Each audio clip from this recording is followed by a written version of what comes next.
Chihong the other day. He was actually trained with Jeff Thurland and Ken Schwaberg, some really big names here. And some fun fact about him, as a major food lover, he often wakes up in the middle of the night to cook food, but not eating it. Do you guys get it? Well, I don't, but that's why we're here to learn. So let's welcome Chee Hong. Hey everyone. Okay, let's see. For this session, I have another person who is going to help me do a little bit co-facilitation, Tony Lee. He will also introduce himself a little bit. I just want to do a very quick check to see if everyone is in Mural, which is the link that has just been sent in the chat. If everyone is in, then I will summon everyone so that we can all look at the same screen, right? So this talk today, it's going to be about a journey to DevOps with professional Scrum. And as I mentioned during the 30-minute elevator pitch, it's going to be a non-technical story. So we're going to try to keep it non-technical and just sharing a story, a personal story that I have experienced while working for a Dutch company. And I emphasizes the word journey in red because it's actually really a journey. It's a journey where there is no end state. It's a process that is continuously evolving. So thanks everyone for joining. And we have 50 minutes. We're going to time box everything. It's going to be a super interactive session, a fun session. So it will require everyone to participate as well. So let's have fun. Let's see if everyone can join. So, so a very quick intro about myself. It was just mentioned, but I'm going to do a very quick intro. My name's Hsia. I'm a Dutch-born Singaporean. My parents, they are Singaporean, and I'm born in the Netherlands. They are currently in Singapore. I am a Dutch professional Scrum trainer from with Scrum.org. In my daily life, I am a freelance management consultant. So I work with a lot of different organizations where I coach, mentor, teach management in how to work, how to deal with agility. I've been involved with Agile transformation, especially large-scale Agile transformation since 2005.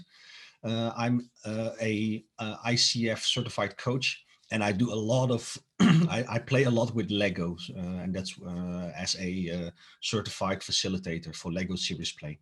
And as mentioned, I'm very food mad, so I'm indeed one of those people that wakes up middle of the night cooking stuff without any reason. So my fridge is like full with a lot of food, but I like to make pictures of it. I love Taiwan. Taiwan is actually my favorite Asia country, and that's why I've been here. I've been in Taiwan now for 4 times, I guess. I've taught a couple of Scrum classes in Taiwan, so it's. I hope to be there next year again. Tony, do you want to introduce yourself? Yes. Hi, everyone. My name is Tony. I'm here as coaching the training to support Chee Hong, and I'm also a Taiwan professional Scrum trainer, and I'm currently in promoting Scrum in Taiwan and also working with a freelance management consultant. In the past 15 years, I have opportunity to work in North America. Most of the time of the 10 years in enterprise, as well as in building startups. And I've been working with different roles. I would say different accountabilities with testing, development, project, product management, as well as organization change structure. So a little bit about me is like Chee Hong travel around the world. I move around the world. So I'm in Taiwan, living with family right now with beautiful daughter. And my goal here is to do what I can to help support and promoting Scrum. And thank you for the opportunity today to work with you, Chee Hong. No problem. Okay. So as I mentioned, this session is going to be super interactive. So Tony is going to take you through the next slide, and the next slide, it is actually a question. There we go. All right, so I'll be guiding the group for the next 10-15 minutes. This is an invitation statement. The statement is, why is a done product so important in Scrum? 这边讲到的 done， 它是说为什么产品它能够做到好，能够交付是如此的重要。那接下来的in the next 7 minutes, we'll break down into breakout rooms, where you will go to a corresponding room. For one, team one goes to room A, team two goes to board B. Every board has that invitation question. Then in the group, you will first choose someone as the host, as a speaker to help summarize the discussion from the group. And as a group, you will create a post-it, put ideas. Why do you think done is so important? 这边讲的完成 again, done 英文里面的 done 是you can releasable, it's usable, it's releasable to business needs.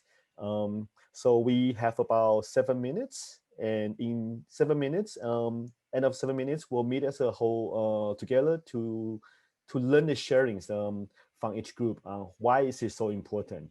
The advantage, the disadvantage, the pain. I think that summarizes it. And I think the host, can you please help us to start the breakout room for 7 minutes? And I will be also participating with you in the group. Sure. We're starting now. Already. All right, just to make sure that everyone has the right link, I'm posting the link once again in the chat room. So just make sure to click into the right link. And so now we're going to divide all the people into 6 rooms.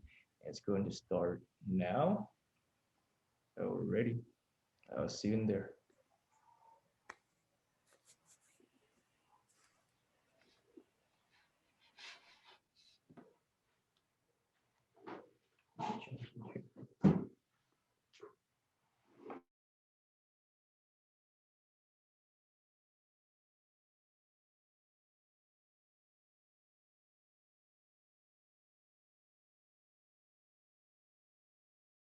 非常多人没有加入啊。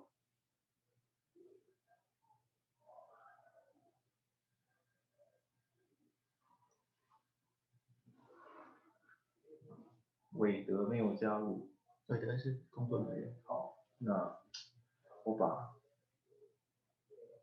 这一地方也是，我把扔掉6。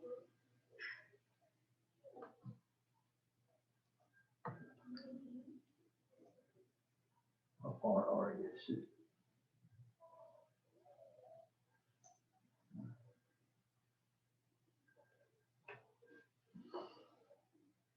扔掉1组哈。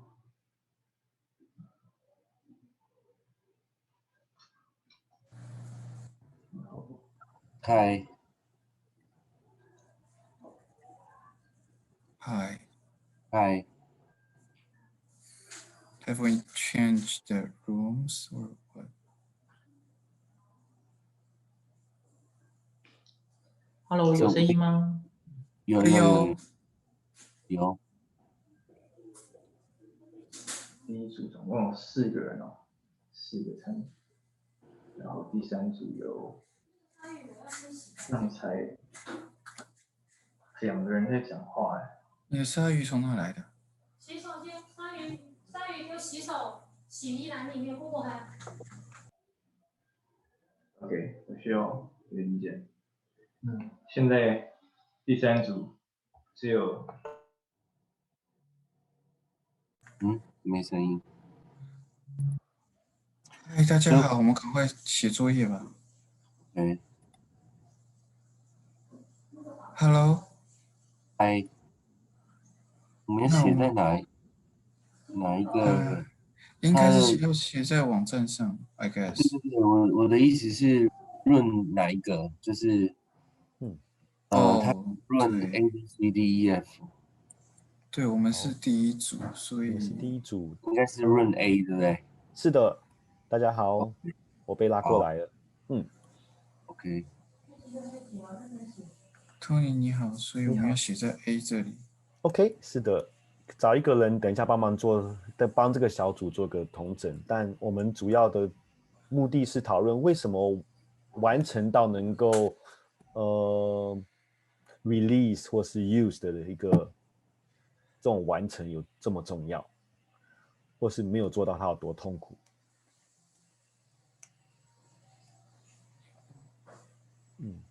我会说，因为这是唯一可以 deliver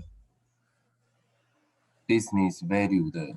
如果你没有当 product 的话，你根本没办法 deliver any business value。所以我会说 because 我帮你写下来了。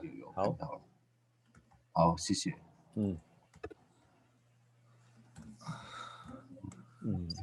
我想表达的是，这个是有关比较特别信心度的问题，就是这不只是客户的信心，也是团队的信心。如果一个东西没有当的话，就是大家在信心度上会会受影响，影响到后面的一些的iterations 类似这样。是。然后这是个香蕉，好不好？是会受到影响，没有做到的话是有点泄气的感觉。是。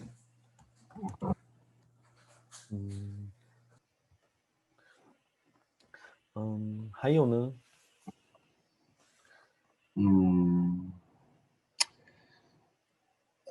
还有一个是，我觉得99% 等于0%，就是我们对于那个 definition of done， 其实有时候就只差一点点，可能它只是缺一点点测试，或是还没有部署。可是这个有做完跟没做完，就差别就是天差，就是非常差别非常大。你说天与地的差别吗？是。有时候我们说它99%就快出去了，可是真的是99吗？天与地的差别。这个很常见。是。还有想象，我还当周瑜。还有一个不是当的 product 的话，很难 evaluate。Tony 老师 ，by the way， 我很喜欢你上的课。谢谢。发生什么事啊？好，你好。谢谢。不是当上次有你在讲那个 Scrum 的上次的快闪活动，讲 Scrum 2020，谢谢。我觉得你讲得很棒。感谢。那我刚刚听到很重要的是，不是当的 product 很难怎么样？刚那个很重要，感觉 evaluate 很难 evaluate 在什么？他现在的状况。OK。这个跟我想到一个跟他刚讲的相关，就是你没办法收集那个这样的 event 才可以收集那个真实的 feedback， 收集用户真实的 feedback。是。等一下，可以请你们选个人讲一下吗？可以。我推荐 Vincent。可以，没关系，可以。好，剩5秒。OK， 感谢，太棒了。我要Man room. Just for your information, Chee-Hong and Tony, we have only room 1 and room 6 with active speakers or active participants. So just so you guys know. No problem. OK。那我们接下来4分钟，想要大家讨论一下，能不能请 A 组请个 speaker 帮我们讨论看看，maybe in English if you can or in Chinese is fine. To talk about what's the learning from the group discussion. What do you hear the others say? What do you say? Do a debrief, please. Who's in group A? I think Vincent. Okay. We have 5 points to tell that the done product is important. Number 1 is because the done product is the only way to develop business value. And second is to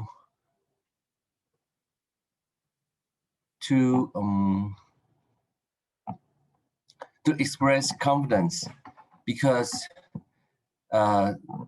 it kind of sit back if we didn't do anything right or we haven't done anything finished.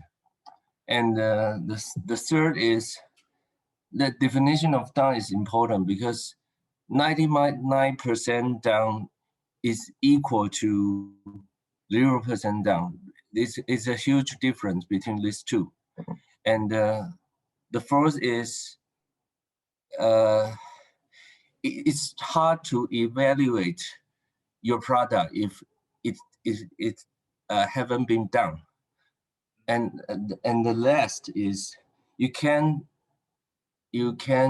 collect the real feedback from the user if it didn't put your product on the production.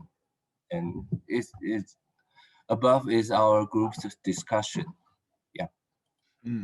I like that you mentioned 99% done is still not done, right?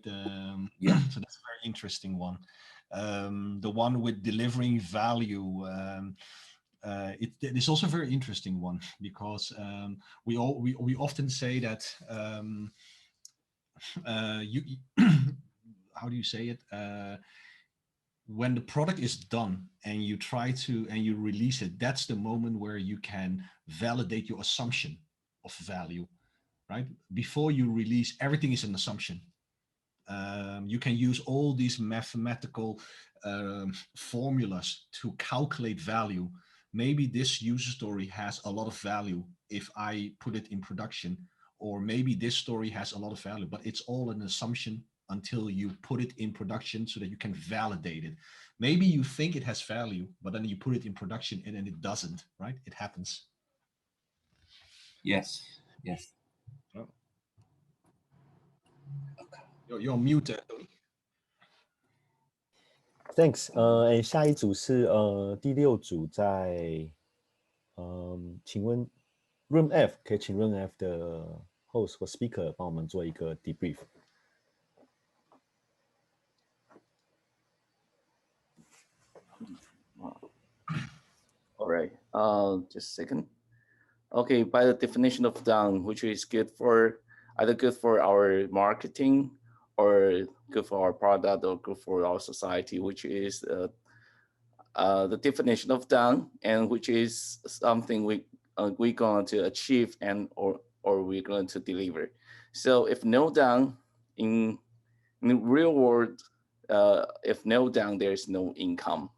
So we must sell something to feed our kids, right? Feed our family. So if not done, it is not a product. That's simple, because we need to produce our products which meet our market needs. So we can't respond to our market without done, which is a complete product that we're going to sell in the market, and help us to figure out how good our product is probably similar to how to validate our idea, our assumption with a real deliverable product. If not done, we cannot get feedback, because there's no feedback. It only existed in our mind or something like that.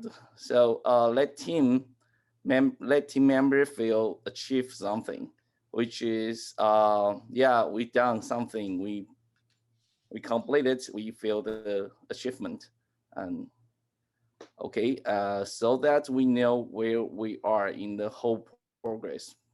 Yeah, if there is 10 items to be done, and we have done 5 of them, which is where we are in this project or in this product roadmap.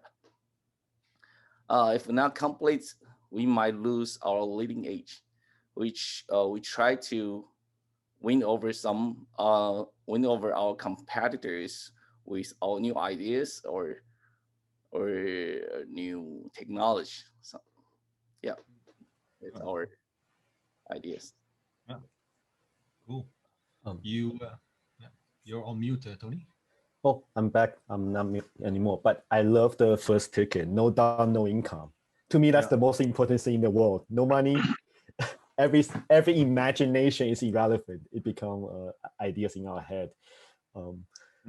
Thank you for the sharing. Yeah. I do have to say that you have to be careful with that because you can run into a situation where, let's say, you're working on a product, right? And the product, let's say, according to the definition of done, it involves testing, right? It needs to be properly tested. But at the same time, we know that if we don't release it to the market, we won't get income. So it has this contradicting mindset where you can at some point say, you know what, let's put it in production because I need my income, right? Instead of thinking about the done, right? So then you see in real life, this happens as well under pressure of business, competitive deadlines, whatever the reason is. People lose, they can forget their the idea of done, and then they focus more on the money, for example, right? So there is a potential danger. Good point. I think we should go and continue follow on that point, talk about this ambiguity and the nature of the conflict in the takeaway. Home, can you take us to the takeaway? Yes, we are. All right, so I'm going to help debrief this in go through the yellow tickets, go through the summary, and please allow me to talk about first the complexity or complex work requires in persistent. I think this is the most important as one of the key entry point when we talk about done. In both of the team sharing, we talk a lot about there's a lot of uncertainties, and it's only the feedback from the market that's the most important. Complexity we're talking about in the world, we don't know so much about the people, relationship, process, tool, technologies. It's there's too much unknown, more than we know, and that enters into impersistent. Asserts that the only way for us to go forward is to continue knowledge coming from our experience, continue seeing the feedback from the market, and that became our knowledge. We don't build knowledge based on what happened, on the feedback from the market. And this done, when we talk about work is done, it's releasable, it's usable, it creates this transparency. 中文刚刚分享里面讲到很多 transparency， 我们这边中文是翻译透明度，或是我们讲说出去之后可以拿到 market 的 feedback， 可以知道我们现在在哪里的，我们在哪一步。那 when there's transparency, we talk about 我们能够看得到发生什么事情，有透明，我们才能够 inspect and adapt， 我们才能够去检视，我们才能够去调试。So this part is talk about the importance of done. It creates transparency. It shows inspection. It enables inspection adaptation. 然后这边我们提到 only potential releasable done increment should be released. This is now goes back to Chee Hong's statement. Sometimes when we really want to get the cash, we release the undone work. Then what happens is 我们回到上一步 transparency.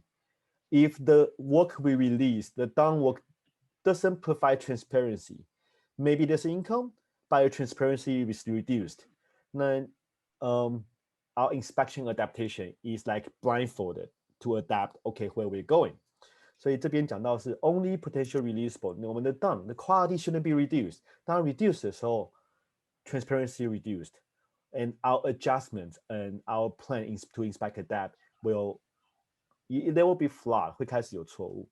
And in Scrum, we talk about release at least every sprint. 在每一段时间的每一 sprint 里面，我们 at least every sprint， 但他没有说你不能够一直 release。那 in Scrum, at least in Scrum definition, in order to have this transparency, enable inspection adaptation, we talk about done is stated in the definition of done. 有一些同学刚刚也提到 definition of done. Now, yes, in Scrum, this concept of done is stated with the definition of done. And Hong will continue taking this importance into the DevOps section. Hong, the section is yours. Yeah, right. So I am assuming that that everyone in in this session know Scrum and everyone works with Scrum, and that you have in some situation you have worked or seen a definition of done before. I will share with you a couple of quotes that I have encountered in my life as a consultant when it comes to definition of done. So these are basically it. When I ask people, when I ask different teams on how does your definition of done looks like, I have had teams before who said a definition of what? You know, they don't even know what a definition of done is. I have seen these kind of teams, or a team says, "Oh yeah, we have it, but it's somewhere on our wiki page." We wrote it once down because Scrum required us to have it. It is on the wiki page, but yeah, I have no idea what happens there, and I didn't even know that we need to regularly update the definition of done. I mean, Scrum required us to write something like that. I don't know exactly why we need it, but we wrote it, and it's on the wiki, and it's there. It's static. And the fourth one, yeah, we have it. I've seen it before, but I don't really use it a lot. These are quotes that I see very often happening with regards to the definition of done, and it's kind of sad because there is a lot of potential when it comes to definition of done, especially if you look at the new Scrum Guide, what has been released right now, where the definition of done now, together with the sprint goal and the product goal, it has a more it has got a home into the whole Scrum Guide. So the definition of done is now a commitment, as they call it. So I'm going to share with you a story which I've encountered when I was working at a Dutch company, a large Dutch company. And I was working as a management consultant and or as a Agile consultant, Agile coach. And I was working with 11, 12 Scrum teams. And the management of the organization, they had a wish, and the wish was to go more towards a DevOps kind of way of working, and there was all these different maturity models that you can use. But the thing with maturity model is that it doesn't reflect the real world, because some questions are quite difficult, and maturity models have like questions, and then you answer those questions, and then you're either level 1, level 2, level 3. But in a real world, it's not that binary. It's not binary, right? We often say that it's a journey. You are somewhere and you want to go somewhere. So I introduced this technique. It's called the definition of done, the DoD EVO cycle, evolution cycle. And basically what you see here, you see 3 columns: the outside, the inside, and the owned. I did an exercise with all the Scrum teams, one by one. And the first question that I asked the team was, imagine that you are in a sprint, right? You're working in a sprint, and a sprint has a lot of tasks of different kind of product backlog items that you're working with to achieve your sprint goal. The question that I asked the team was, what are the activities that you need to do to, what are all the activities that needs to be done to get that single item to production? Think about it, right? It's not about getting a single item to testing phase or development phase, but I'm talking about getting that single item all the way to production. What is needed? So I was working with this Dutch airline, and they mentioned that, this is a very complex question, because this is not a team question, because this is an organizational question. Because in order for us to get one single item to production, we need to do a lot of things that are not within our influence. So I told them, okay, that's fine. So what is it then? And they mentioned a lot of items, such as, I'll give you a couple of examples, testing, writing unit test. That is something that we can do as a team.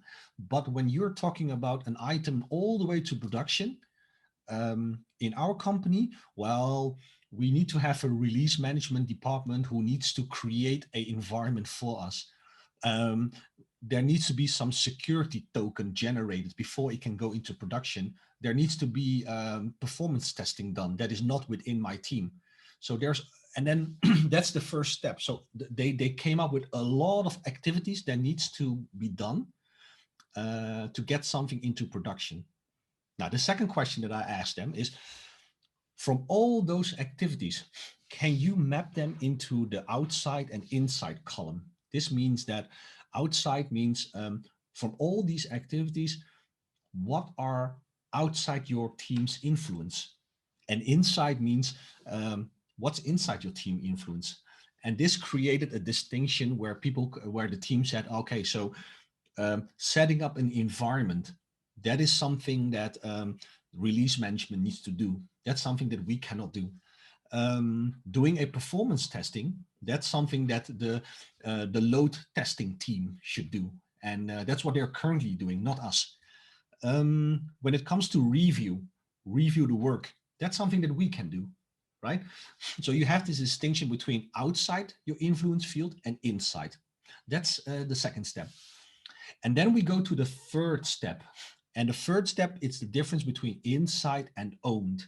And there's a very small difference. And the difference is that inside means, again, it's inside your influence. You have control of it. And owned means you're actually doing it. And I'll give you an example. Like I was working with this team who said, yeah, we are actually doing testing. That's something that we're owning, right? We're doing testing. But when it comes to test-driven development, that's not something that we're doing. I mean, we can do it. It's inside our influence, but we're just not doing it now, right? And there are all kinds of reasons, knowledge, no time, it doesn't really matter. But the fact is that these activities, they are currently not done, but it is inside, but we're not doing it. So after this exercise, this entire board got filled with all the activities outside, all the activities inside, and all the activities that is currently being done. So when you finish this exercise, you will see that all the post-its on the right side, that is basically your definition of done. That's what you have now. That's what you're currently doing.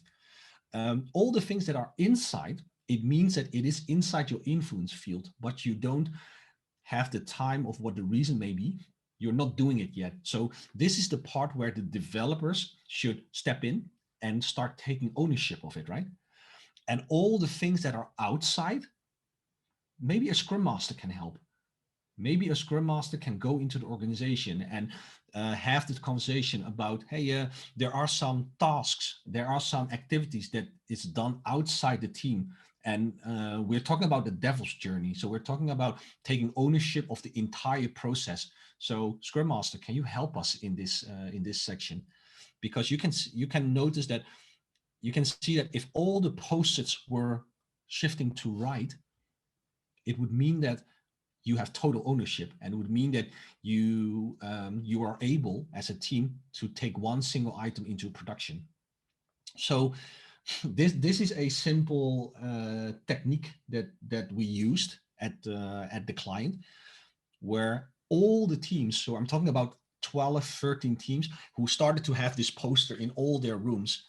And as a coach, I can walk with management. We can basically walk to all the teams, and we can look at the post-its, and we can look at this board. And for management, it's very easy because you can see all the post-its are on the left or they are on the right, right? And you can have a conversation about it. So you can ask management, as in, okay, there are a lot of impediments, there are a lot of problems that are currently outside our influence field.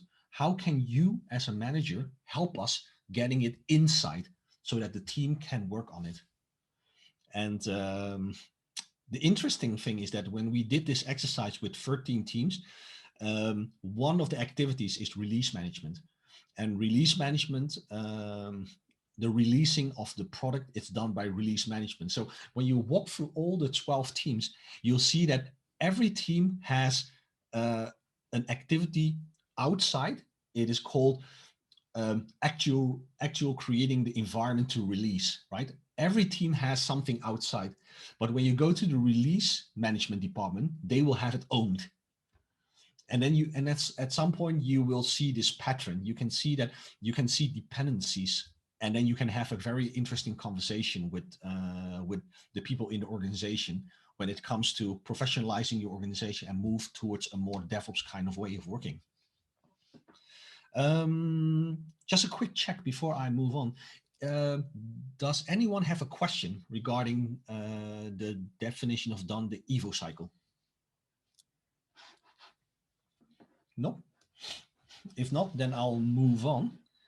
And I'll share with you the advantages of the Evo cycle.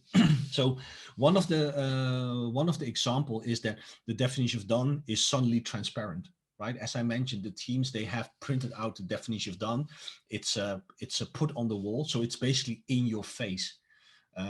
You won't have the situation where a team can say, oh, the definition of done, it's somewhere on our wiki page. And yeah, we update it sometimes. Now you have it visual, right? Something which in Scrum, we talk about transparency, making something transparent. So it's visual on the wall. Now it's transparent. So now we can start inspecting it, and then we can start inspecting it, and then we can start adapting to it. We can constantly change, make our definition of done stronger, so that at the end of at least every sprint, we can bring something to production, right? Another advantage is your DevOps journey in one view. So we're not talking about, oh, you are at a maturity level of 1 or maturity level 3 because you answered a couple of questions correctly. No, in the DoD Evo cycle poster, you can see your journey. How many activities are outside? How many are currently inside? And how many is the team currently doing? And where does the team need help? Right? It's a journey. It's not a project that you need to do. It's very good for Gemba walk. So there's a term from Lean where management, like I mentioned, where management can just walk through the teams, and they can just walk to the teams and they can see on the board what's happening. They can see the journey of each team, and the management can have a conversation with the team about, so how is your journey going? I can see that there are a lot of things on outside. Where can I help you with? Is there something that you need me to take it into inside so that you can own it, right? You can have that conversation. And also what I mentioned with release management, dependency management is made transparent. So in my situation, I had teams where they had a lot of post-its on the outside, which was related to security management, release management. And when you go to security management or release management, they will have it owned. So you can see the dependency between those two. And then we started to have a conversation about, okay, so what is it that release management is doing that maybe the team can do it, right? Try to get a bit more ownership of that. Because the goal of management or the organization was to move towards a DevOps organization. So that means that release management activities should also come a bit more towards the teams. And the team should get ownership of not only the development part, but also the operational part. So it's a good way to make your work transparent so that you can inspect it and have a good conversation and eventually adapt to it.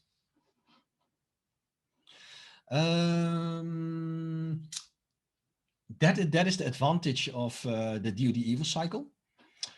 We are running to the end of this talk, and I'm curious if there are any questions at this moment. If not, then we're going to the ending, and then we are very fast, Tony. Very effective. Actually, now we're fast. We're 10 minutes early, so that's actually good. So apparently we're doing very good time boxing. So I want to thank everyone for participating. Tony, for helping me out.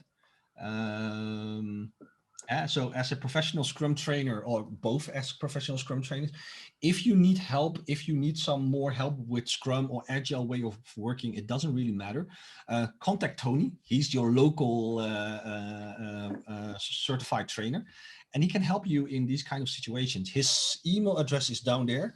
My email address is down there as well, but I'm based in the Netherlands, so we have this time difference. But I'm also, I can also help, definitely. You can find me on LinkedIn. So if you double click it, you can go to my LinkedIn. I have an Instagram. I even have an Instagram of all my food. So you can even go there. We have a Facebook page where you can go, and my company is the Scrum Facilitators, and Tony is How Agile. That's it. That's the talk. I always, seeing that we still have 8 minutes, I'm always curious in making a group picture. So I'm really curious in how many people are actually still active in this session. And if you are active, can everyone now, for a quick second, turn on your webcam?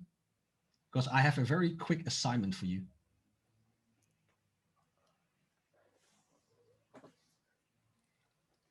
Cool, cool, cool. Okay. So everyone is now. Hey, Juggernaut, how are you, man? Cool. Thank you for sharing. First time when I was in Taiwan, I posted something on Facebook saying that I'm going to Taiwan, and if someone wants to have like a meetup, and he was the first person that I met in Taiwan. So really cool. Okay, so the assignment that I have for you before we leave, and we still have like 7 minutes, is I want you to look in your room or your office where you are now and grab something where you think this is something unique. This is something that I have, which no one has. Okay, so go find it, and we're going to make a picture of it, and then we're going to end this session.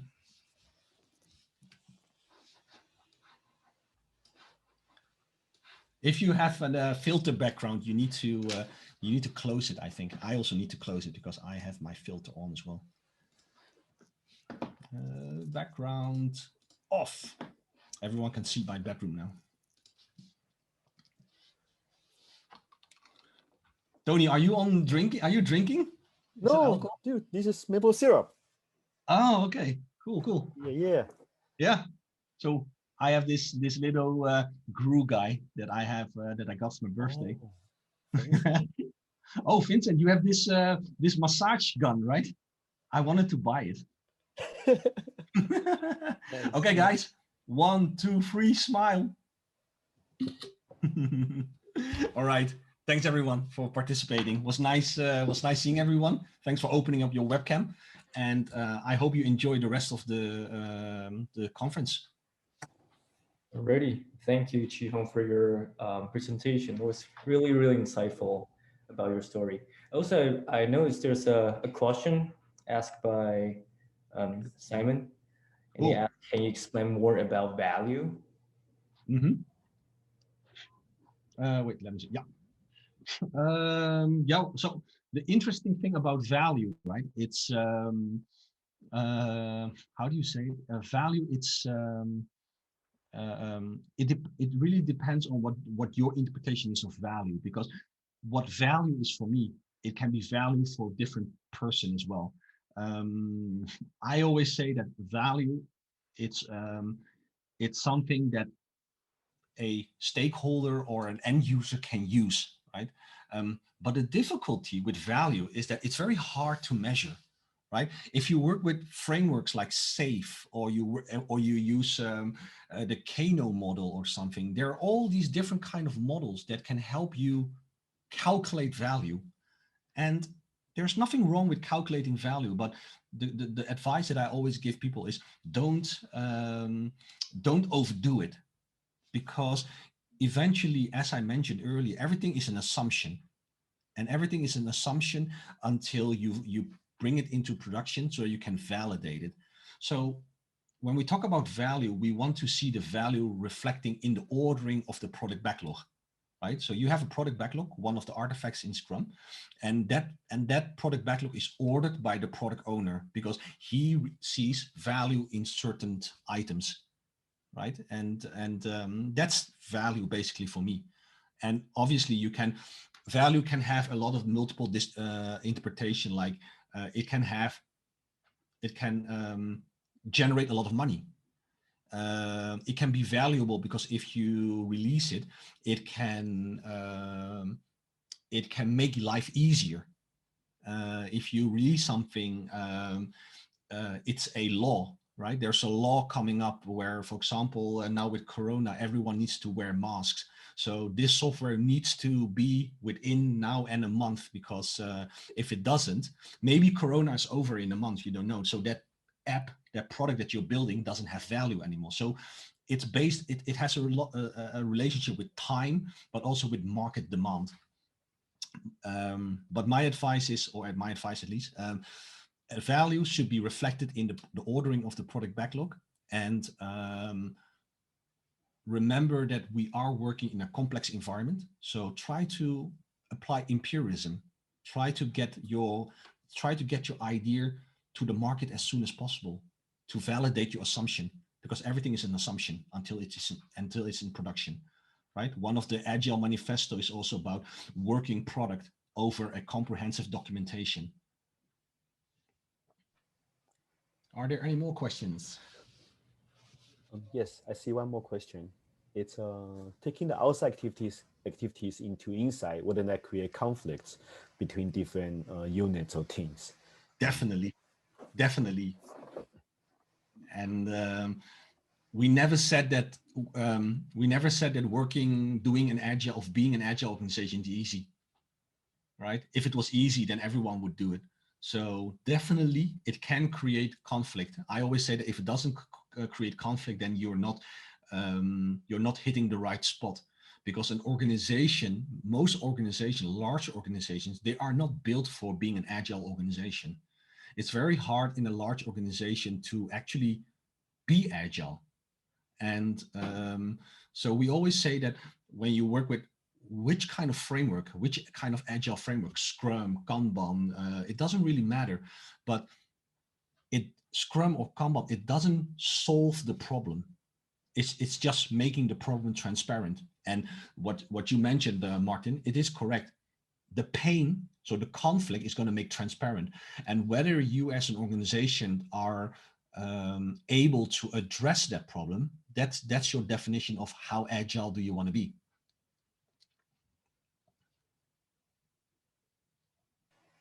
Yes.